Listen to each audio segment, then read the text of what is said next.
अस्सलाम वालेकुम स्टूडेंट्स। जैसे कि पिछले लेक्चर में हमने क्लास 10th का पहला चैप्टर जो कि simple harmonic motion and waves को स्टार्ट किया था। फिर हमने एसएचएम को डिस्कस किया। आज हम उसी का सेकंड पार्ट जो कि वेव्स के बारे में है उसको हम स्टार्ट करते हैं। तो आइए स्टार्ट करते हैं। जो आर्टिकल आपके पास है वो है वेव मोशन का। अब अगर आप इस आर्टिकल के नाम के ऊपर देखें तो वेव मोशन यानी दो वर्ड्स यहां पे नजर आ रहे हैं। पहले हम वेव मोशन को डिस्कस करेंगे, फिर हम उसके बाद टाइप्स ऑफ वेव्स की तरफ जाएंगे। अब इसमें देखिए कि वेव आपके पास क्या चीज होती है। वेव बेसिकली क्या है? अगर आप एयर के पार्टिकल्स को देख लें, लेट्स से आपके पास एयर के पार्टिकल्स यहां मौजूद हैं और मैं यहां पे इस मार्कर को अप डाउन या लेफ्ट राइट अगर मैं इसको मूव कराता हूं तो जो एयर के पार्टिकल्स हैं वो डिस्टर्ब हो जाएंगे, अपनी मेन पोजीशन से डिस्प्लेस हो जाएंगे। इसी तरह अगर आप किसी भी वाटर में एक पिबल को फेंक दें तो पहले अगर वाटर स्टेशनरी था, जब पिबल फेंकेंगे तो अगर आपको नजर आएंगे वहां से कि वाटर का अपर सरफेस के ऊपर कुछ डिस्टर्बेंस प्रोड्यूस होना स्टार्ट हो गई है जो कि आगे ट्रैवल की जा रही है। तो अगर आप इन दोनों एग्जांपल से देखें तो हम क्या कह सकते हैं कि वेव किसी भी बॉडी या वेव किसी भी मीडियम में डिस्टर्बेंस का नाम है। अब ये डिस्टर्बेंस इस तरह होती है कि वो एनर्जी को एक जगह से दूसरी जगह ले जाती है। यानी wave is a disturbance in a medium that carries energy from one point two another point.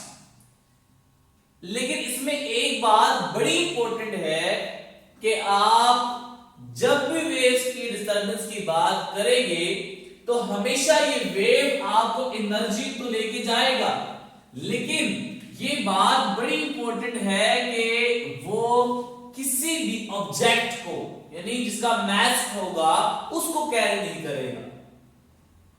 तो डिफाइन कैसे करेंगे कि waves is a disturbance in a medium which carries energy without carrying mass, कि वो mass को carry नहीं करता बल्कि एनर्जी को कैरी करता है एक पॉइंट से दूसरे पॉइंट की तरफ।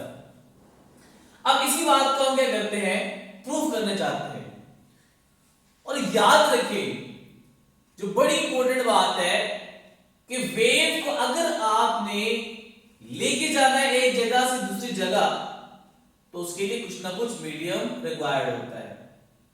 अब जो नेक्स्ट अगर आप एग्जांपल्स हम कंसीडर करते हैं तो आपकी बुक में एक्टिविटी नंबर 10.1 है। एक्टिविटी कुछ ऐसी है कि अगर आप देखिए उसमें एक पॉट में या कहीं भी आपने इस वाटर को क्या किया हुआ है, कलेक्ट किया हुआ है, वाटर को आपने जमा किया हुआ है। अब वाटर उस टब में स्टेशनरी है। अब हमने क्या किया है, उसमें पेंसिल्स को डिप किया हुआ है और इस पेंसिल को आप अप एंड डाउन जेंटली क्या कर रहे हैं, शेक कर रहे हैं। या फिर आप इसमें इस तरह भी कर सकते हैं, इस पेंसिल को आप लेफ्ट राइट थोड़ा सा क्या कर दे, उसमें शेक कर ले। तो उससे होगा क्या कि पहले जो पार्टिकल्स थे उस वाटर के वो डिस्टर्ब नहीं थे, लेकिन जब आपने इस पेंसिल को अप डाउन मूव किया या जेंटली शेक किया तो उसकी वजह से डिस्टर्बेंस प्रोड्यूस हुई। तो आपको नजर आएंगे कि उस वाटर में पिबल्स यानी रिपल्स प्रोड्यूस होना स्टार्ट हो जाएंगे, जो कि हमें इस बात की निशानदेही करेंगे, इंडिकेशन देंगे कि आपने उस वाटर के मीडियम को डिस्टर्ब कर लिया। तो इसी डिस्टर्बेंस का नाम हमने क्या रखा हुआ था कि ये क्या चीज है, वेव्स है। इसका मतलब क्या हुआ कि आप जब जेंटली शेक किया वाटर के आपने डिस्टर्ब किया, उस वाटर के डिस्टर्ब करने की वजह से क्या प्रोड्यूस हो गए, रिपल्स प्रोड्यूस होना स्टार्ट हो गए। अब इसी डेफिनेशन की जो दूसरी बात थी वो ये थी कि हम इसमें मास को कैरी नहीं करते, इसी बात को हम प्रूव करते हैं।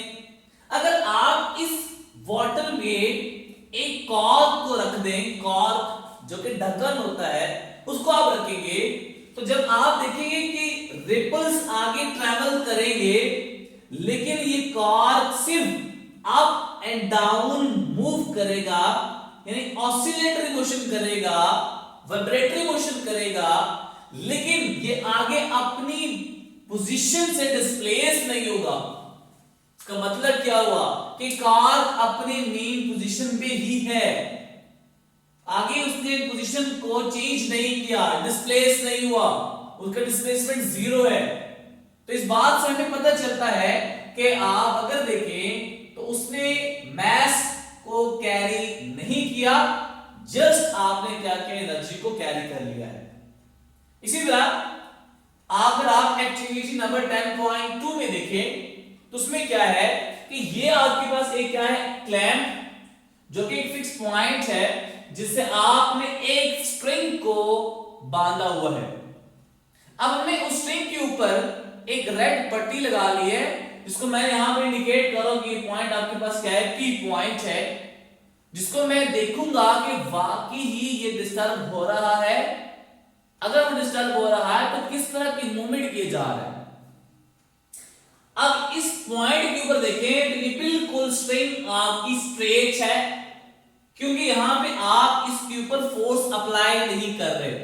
ये जो पॉइंट आपके पास है, इस पॉइंट को मैं बोलता हूं कि लेट्स से ये आपके पास उसका मेन पॉइंट है, दैट इज मेन पोजीशन है, when there is no force acting on that string.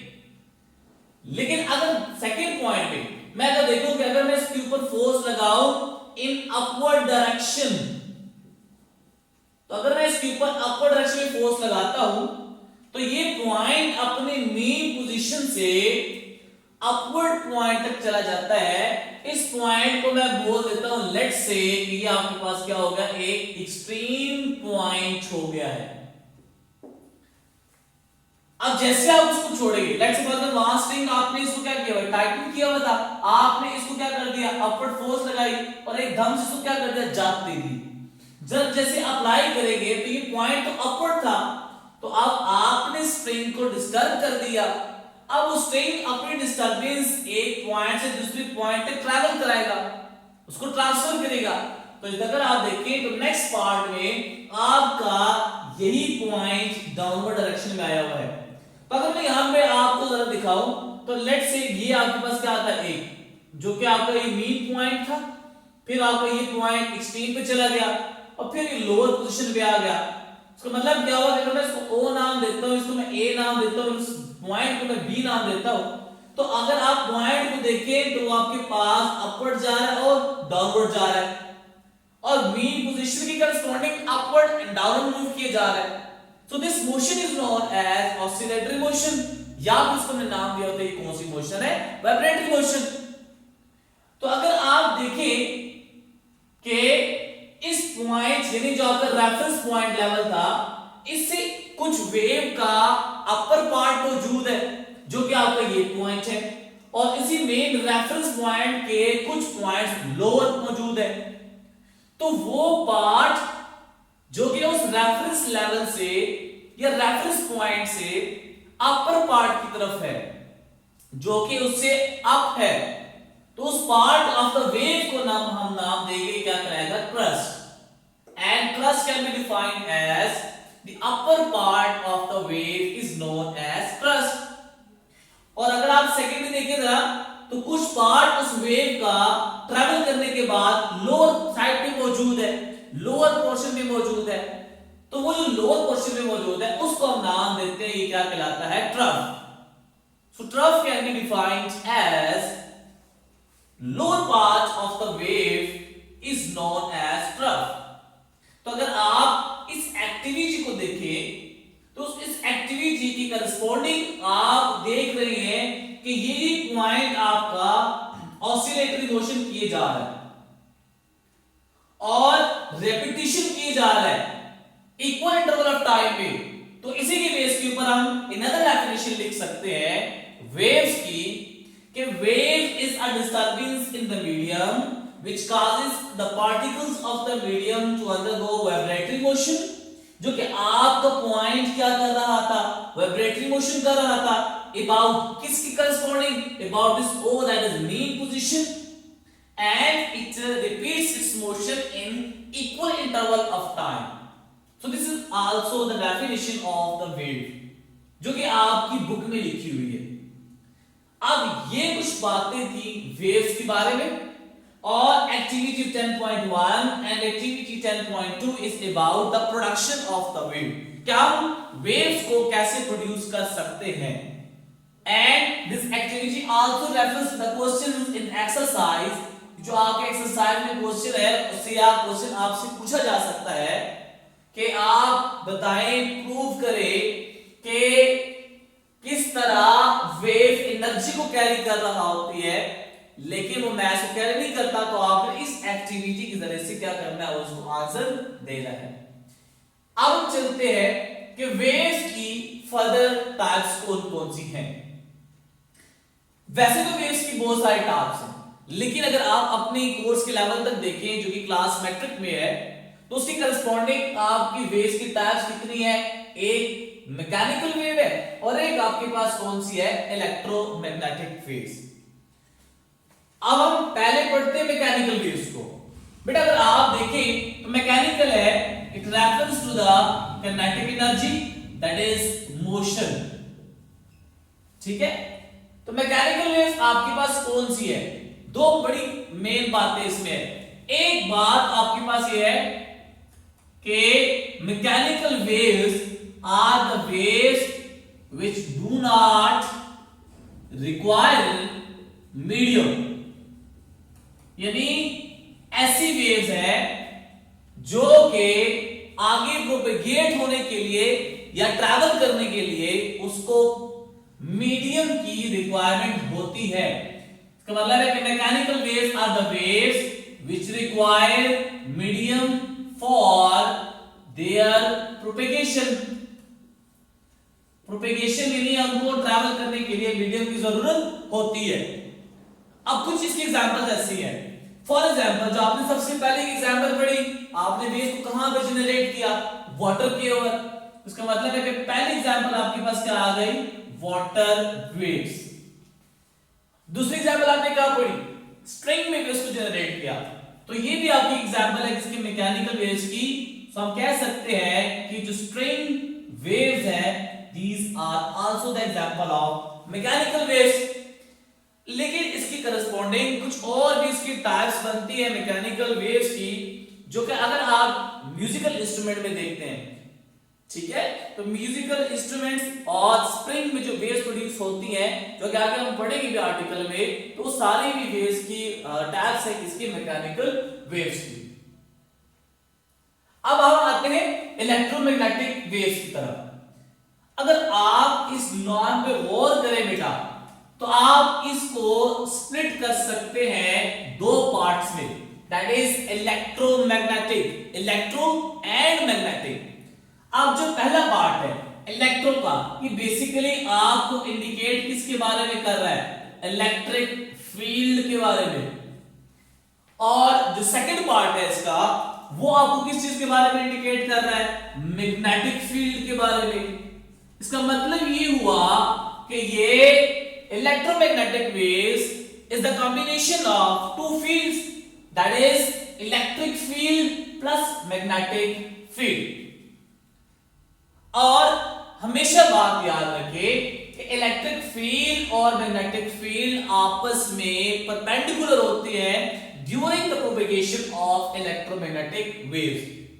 अब उसकी कुछ एग्जांपल इस तरह है, देखिए फॉर एग्जांपल जो आपका बेटा रेड मार्कर से हमने बनाई है वेव्स, ये वो वेव्स है जो कि इलेक्ट्रिक फील्ड को इंडिकेट कर रही हैं, और जो ब्लैक मार्कर से है, these are indicating about the magnetic field. तो अगर आप देखें तो ये डायरेक्शन आपके पास किसकी है, मैग्नेटिक फील्ड की, और ये डायरेक्शन आपके पास किसकी, इलेक्ट्रिक फील्ड की। तो दोनों आपस में क्या है, परपेंडिकुलर है। तो जितना ये प्रोपेगेट कर रहे होते हैं आगे, तो इनमें कोई डिफरेंस नहीं आता एंगल का, हर पॉइंट के ऊपर इलेक्ट्रिक फील्ड मैग्नेटिक फील्ड के परपेंडिकुलर होती है और हर पॉइंट के ऊपर आप कह सकते हैं कि मैग्नेटिक फील्ड इलेक्ट्रिक फील्ड के परपेंडिकुलर होती है। इसका मतलब ये हुआ कि दूसरी मेन बात इसमें ये हुई कि अगर आप इलेक्ट्रोमैग्नेटिक वेव्स को डिफाइन करेंगे तो हम ये कह सकते हैं कि waves, electromagnetic waves are the waves which do not require medium, यानी ऐसी वेव्स जो के प्रोपेगेट होने के लिए किसी भी मीडियम की जरूरत न हो, उन वेव्स को नाम दिया जाता है किसका, इलेक्ट्रोमैग्नेटिक वेव्स का। और बड़ी सिंपल एग्जांपल है इसकी, जिस तरह हमारे पास एक्स रेज है, रेडियो वेव्स है, लाइट वेव्स है, जो आपके पास सूरज से रोशनी आती है जमीन की तरफ, ये सारी वेव्स आपके पास एग्जांपल है किसकी, इलेक्ट्रोमैग्नेटिक वेव्स की। फॉर एग्जांपल सबसे पहले आप लिख सकते हैं कि लाइट वेव्स। दूसरी वेव आपके पास कौन सी है, एक्स रेज, रेडियो वेव्स, ये सारी एग्जांपल है किसकी, इलेक्ट्रोमैग्नेटिक वेव्स की। ठीक है, तो ये कुछ बातें थी आपके पास वेव एंड वेव मोशन के बारे में। फिर हमने उसको डिफाइन एक और तरह भी किया, वेव्स की डेफिनेशन पढ़ी, और फिर हमने सीखा कि टाइप्स ऑफ वेव्स कितनी है मेन, जिसमें हमने पढ़ी कि मैकेनिकल वेव है और आपके पास कौन सी है, इलेक्ट्रोमैग्नेटिक वेव्स। फिर हमने पढ़ा कि mechanical waves are the waves जो कि ट्रैवल करने के लिए मीडियम का होना उसके लिए मस्ट है, और उसकी एग्जांपल हमने पढ़ी कि स्ट्रिंग वेव्स भी है, वाटर वेव्स भी हैं। फिर हमने पढ़ा कि इलेक्ट्रोमैग्नेटिक वेव्स कौन सी होती हैं, इलेक्ट्रोमैग्नेटिक वेव्स वो वेव्स जिनको कोई भी मीडियम की रिक्वायरमेंट नहीं होती फॉर प्रोपेगेशन, और उसकी एग्जांपल हमने पढ़ी कि लाइट वेव है, रेडियो वेव्स है, एक्स रे वेव्स है आपके पास है। तो ये आपका लेक्चर यहां तक था, उम्मीद है आपको ये लेक्चर समझ आया होगा। नेक्स्ट लेक्चर में हम हाजिर होंगे एक नए आर्टिकल के साथ, जो कि हम आगे लेके चलेंगे टाइप्स ऑफ मैकेनिकल वेव्स के। तो अगले लेक्चर के लिए अल्लाह हाफिज।